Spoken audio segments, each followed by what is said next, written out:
Hello my boys, good morning. So I just arrived from the kitchen with the coffee ready here because today we have some important discussion. GGG did a reveal stream yesterday for Secrets of the Atlas, which was a banger, and I need to give you the verdict. Is my League starter still viable in patch 326? The answer, simply put, it's yes. And in this beautiful video, we're gonna address everything here. What happened in the patch notes? Patch notes are very important. First of all, a lot of people contacted me telling me that the Hero Fund was nerfed. No. So this is for different mechanics. There were some really overpowered build archetypes in this game, and they got nerfed to the ground with these tiny change here, but doesn't affect us. No item changes, no skill gem changes. This is perfect. And remember, GGG tries to promote build diversity. Usually they nerf meta builds. They want to see players playing a lot of different builds. So GGG focuses on the meta builds, the top ones that are at the top, or something that is broken or uses an unintended mechanic, something really broken or out of touch, you know. Those are the kind of builds that they get nerfed. I explained. That's why I've been league starting so many times with this, yeah. It's a great league starter and you will love it. And my boys, you know what's actually funny? We received a tiny buff for the golem. So we know you have summonized golem. Now this golem will give us more benefits pretty much, which is always sexy and welcomed. Good stuff. You have tons of videos with this build. So I've been league starting with Siege Ballista for more than 10 leagues in a row. So only League Siege Ballista all the time. And even when they had patch notes, I did adaptations for this build. Not only that, you have the written build guide here. So here is the latest one. Everything that you need to know, it's here about the build. I adapted for Saki boys that just came to the game or casual players. Very easy to do. Here, playlist, you see everything that you need to know. Now, so the verdict is the build is not nerfed. The ascendancy is fine. The skill gems are fine, I checked everything, and the items are fine. You're free to practice with this build. So what's a good starting point here? My guess is if you have on standard a Hero Fund or a Templar, you switch to Hero Fund and you do the build. So you see for yourself how good is the build, because if you test it now, you put some clear expectations around this build, yeah? That's what you need to do. You go now, you create a Templar or Standard, and you start farming some tier 16 maps. I will also do one in this video so you can see gameplay. Yeah, maybe you're interested. Now I need to talk a little about something which they showcase in this video. I will play the video and I need to discuss a few things. Sometimes when you fight a mercenary, you may notice the skills they're using are different from normal. For example, this sniper is using a Trathan version of Siege Ballista. If you're lucky, you will be able to select it as your reward when challenging them. Then defeat them, and they'll drop the Trathan. Okay, I want to talk about this thing. First of all, you need to understand that on League Start, I think on day 2 or so, I will do tests with this skill gem, and I will tell you everything that I discovered and the interactions, yeah. I'm a Siege Ballista, I enjoy it by default. So on day 2, expect a video on this skill gem, and I will tell you how good it is or how bad it is and what interactions we can do. So with this skill gem equipped, you will summon all the Ballistas at once. The problem is I can't see the quality effect. For me, quality, especially for skill gems, are very important. And in the patch notes, sadly, I cannot see this bullshit. Look. I cannot see it. It's not here, which is incredible. So I really wanted to check the patch notes, but it's not. But believe POEGuy, I will do tests with this and I will show it visually and also explain some interactions for it. Like always, you also have a dedicated chat channel on the guild Discord server. Here, if you have problems or if you have questions, here we even inspect your POB. So if you have problems, yeah, you put your POB and we point out the mistakes. Also have an info channel, like always. Here it's a better trading filter, so you don't waste time buying your gear and all that good stuff. Yeah, and the written guide, everything that you need to know, it's here. Good.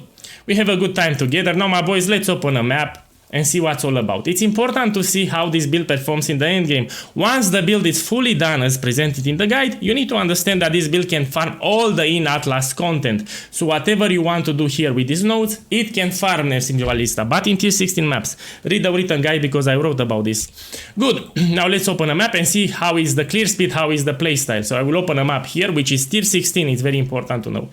Let's do it. This is for the gameplay, so you know what to expect. I did, if you watch my channel, the previous days I shown with League Start items on one Divine Orb how it clears red maps. So you have that already on my channel, but people were asking me how it's in the end game. And now you can see how it's in the end game. Really strong build. Again, I've been playing this build for so long that, yeah, many of you don't need an introduction for this build. It's my watermark build, so everyone who knows about POEGuy knows about Siege Ballista and Shrapnel Ballista. Yeah, I like to do things my own way in this game, and yeah.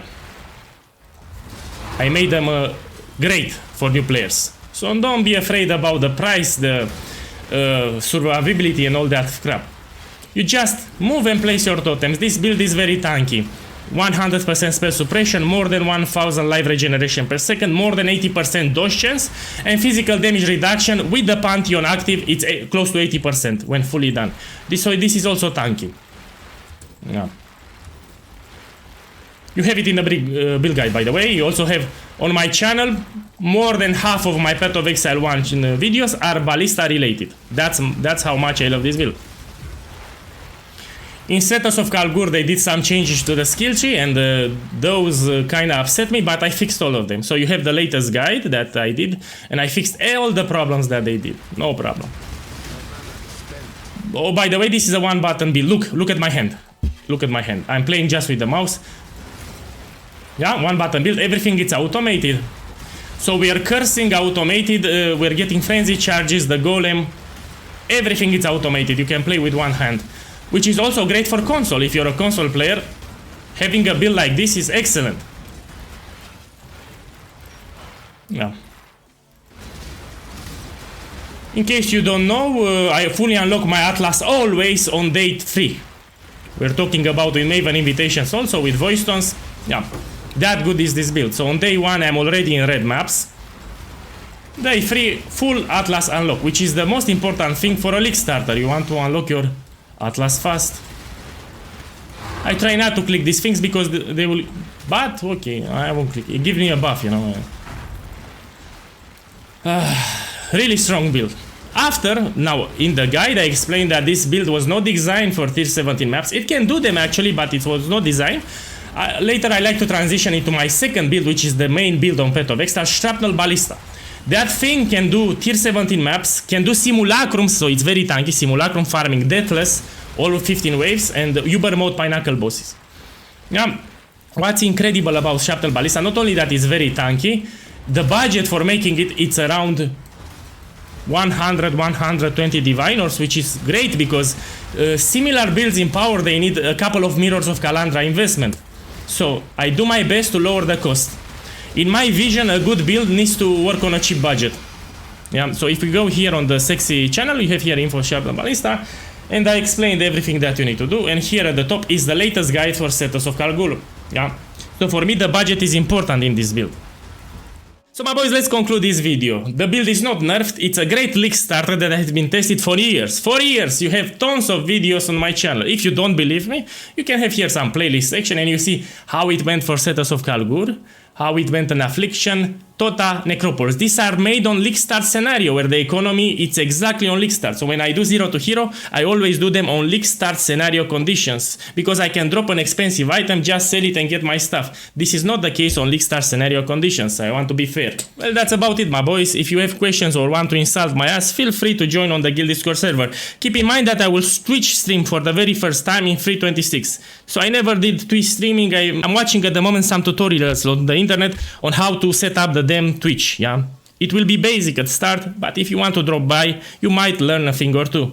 Good luck! I'm sorry. I'm so sorry.